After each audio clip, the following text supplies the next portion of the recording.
Santa Claus coming into town. Subscribe or I'll eat your family.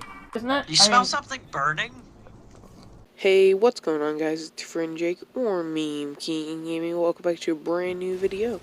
Today, we're going to be talking about sensitivity on Darwin Project. This will, be tips for PC, PS4, and Xbox, but especially console this will be for, because console sensitivity is different than PC, but hopefully this will help everyone. They recently had an update on console for sensitivity, and I wanted to make a video about my tips and tricks and stuff. I'm more of an axe player, but I'll also be giving bow tips. Mainly I'm going to tell you what the pros and cons of different sensitivities are, and try and help you find whichever one fits your playstyle. This is the start of a series that I'm wanting to make. Well, I'm probably going to call a Pros Guide to Darwin Project, or a Console Pros Guide to Darwin Project.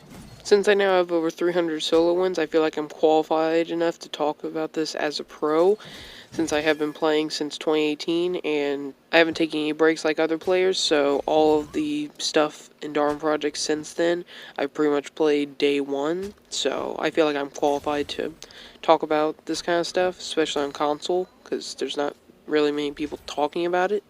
But these tips can obviously be used by all platforms. I'm going to try and involve PC as much as possible and everything, so.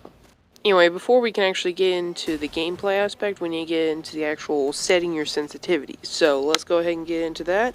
If you have any specific video on what you'd like me to make to give you guys tips that is not already on the channel, then let me know in the comments what kind of videos you would want me to make.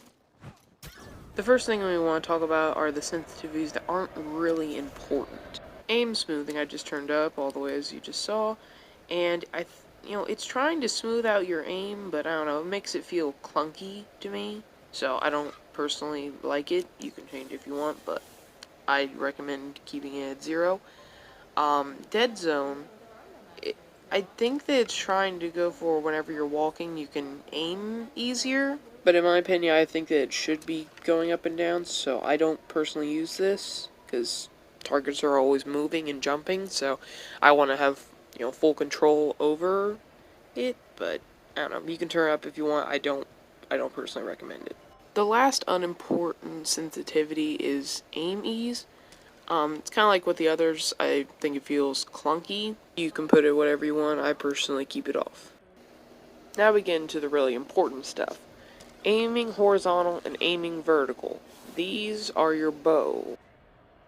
Seizure warning, I'm turning up to 200 sensitivity, and oh my goodness, yeah, if you can continuously hit shots from 200 sensitivity, okay, you're pretty good at the game. Good job. I would not recommend 200 sensitivity for new players, though.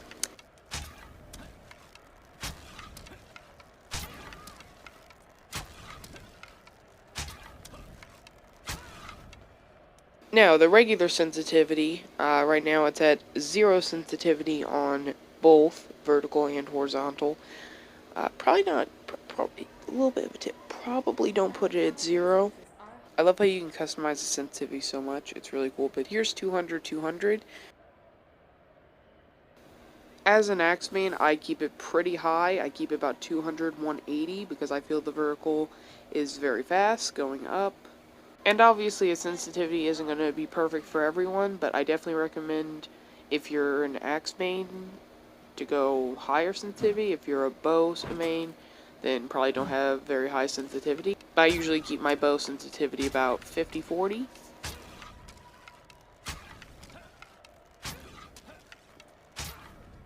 Now, some people might be asking, well, why do you have your sensitivity up so high if you're an axe main?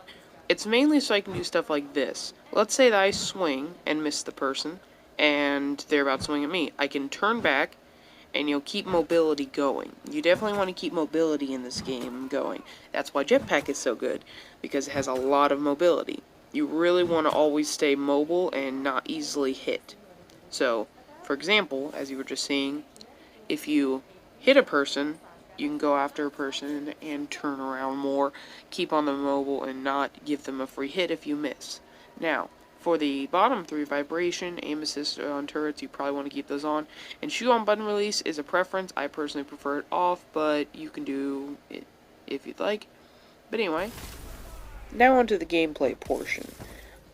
This is mainly to show you the sensitivity, and you can decide which sensitivity you would like. Now right here, I like to have high sensitivity because you can also aim the grapple easier, because I main grapple. And as you just saw, you can turn and swing. So it's like, it gives you even more mobility while you're in there. And also, let's say that you fall and there's lava below you. This is a bad example because I pressed it too early, but you can obviously quickly look up, like that, and even shoot at a person. It's very good having high sensitivity, but not too high that you can't control it. So, that's the main thing.